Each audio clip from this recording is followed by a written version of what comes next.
안녕하십니까? 지금부터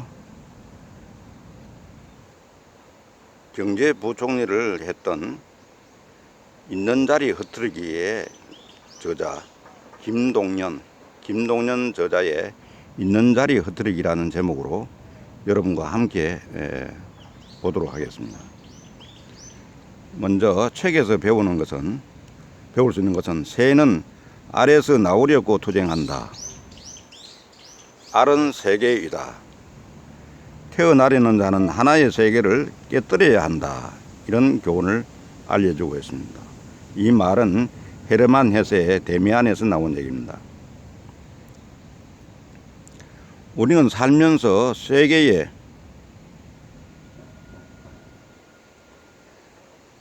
감옥과 마주한다. 그것은 창살 없는 삼중 감옥이다. 첫 번째 감옥은 나를 둘러싸고 있는 환경이다. 나의 의지와 상관없이 태어나면서부터 마주치는 남보기에 부러울 정도로 좋은 조건을 지니고 태어난 사람들도 그 속을 들여다보면 천 가지 만 가지 근심이 있다. 남이 가진 떡은 커 보이고 내가 가진 떡은 맛없고 보잘것없는 것이라고 생각하는 사람들이 많다. 그러면서 자기 연민에 빠져 그 감옥 안에 스스로를 가두어 버린다. 감옥에 갇혀 있다는 생각이 스스로 한계를 만든다. 환경을 탓하는 마음이 나를 규정지어 버린다. 두 번째 감옥은 자기 자신의 틀이다. 나도 모르게 형성된 나 자신의 틀이라는 한계다. 어쩌면 나를 둘러싸고 있는 환경이란 첫 번째 감옥보다 더 나가기 힘든 감옥이다. 내가 갖고 있는 사고방식, 습관, 가치관, 어떤 일을 당했을 때 무의식적으로 나오는 반응 같은 것들이다. 남이나 주위에서 바라는 일을 내가 하고 싶은 일로 착각하고 살지는 않는가? 남을 의식하고 남의 잣대를 내 행동의 기준으로 삼지는 않는가? 그래서 내 인생이 아니라 남의 인생을 살지는 않는가? 내 답이 아닌 정답을 찾는 데만 골몰하지는 않는가? 보다 넓은 세상을 보지 못하고 그저 내가 옳다고 생각하는 것에 고집을 부리는 확신법은 아닌가? 자기 자신의 틀이라는 감옥을 깨고 나오는 것은 결국 자기 중심을 잡고 자기다움을 찾는 문제다. 이 틀을 깨는 것이 보통 어려운 일이 아니라는 것이다. 나의 익숙한 것들과의 결별을 의미하기 때문이다. 그것은 이제껏 내가 걸어온 길을 버리고 새 길을 가야 한다는 위험 부담과 고통을 수반하는 것을 의미한다. 셋째로는 우리가 몸담고 있는 사회를 움직이는 게임의 룰이라는 감옥이다. 어떤 사회든 구성원을 움직이는 나름대로의 보상체계를 갖고 있다.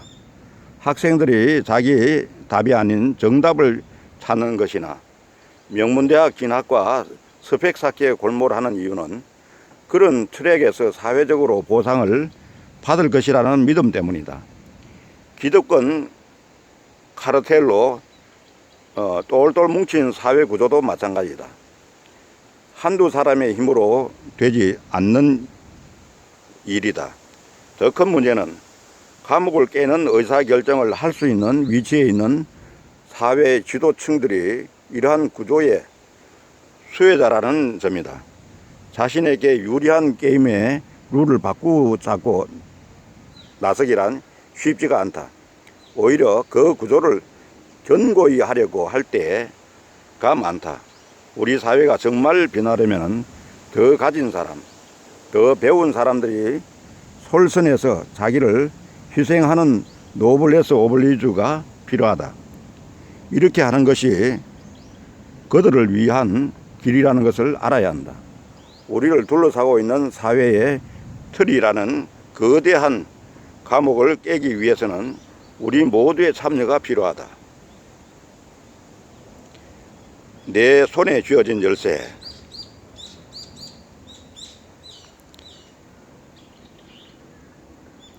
삼중 감옥에서 스스로 빠져나와야 한다.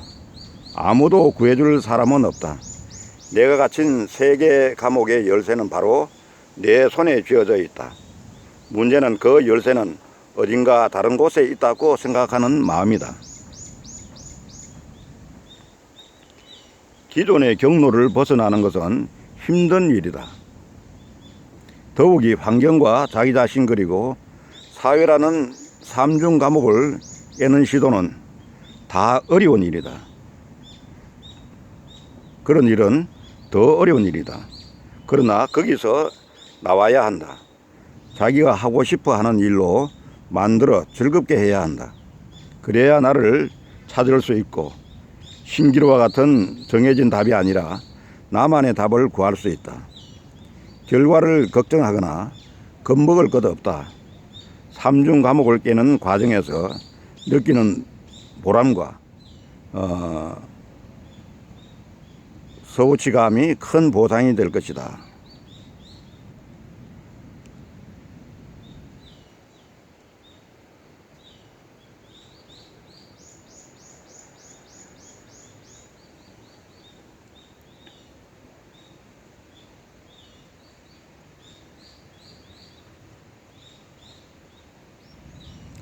크지 않고 적어도 좋다. 행복은 먼 뒷날 결과에 따라 주어지는 월계관이 아니다. 그때그때 앙금처럼 내 마음속에 심점되어 가라앉는 작은 알갱이들이다. 그렇게 내재화된 동기화 과정에서 맛보는 보상들이 큰 기쁨이다. 참 기쁨이다. 그리고 그렇게 할 때 나름의 결과도 과실처럼 따라오게 된다. 환경은 남이 던진 질문, 나를 옥죄는 긴 고안은 무엇인가?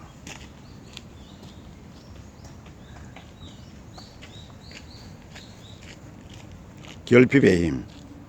가난한 집에 태어난 덕에 어릴 때부터 갖가지 힘든 일을 하며 세상살이에 필요한 지식을 쌓았습니다. 허약한 아이였던 덕분에 운동을 시작해 건강을 유지할 수 있었습니다. 학교를 제대로 마치지 못해서 덕분에 만나는 모든 사람이 제 선생이어서 모르면 묻고 배우며 익혔습니다. 일본 경제의 신 마쓰시다 고노스케 회장의 성공의 비결입니다. 생각해보니 나의 역경은 정말 축복이었습니다. 가난했기에 성냥팔이 소녀를 설 수 있었고 못생겼다고 놀림을 받았기에 미운 오리 새끼를 설 수 있었습니다. 안데르센 선생이 한 얘기입니다.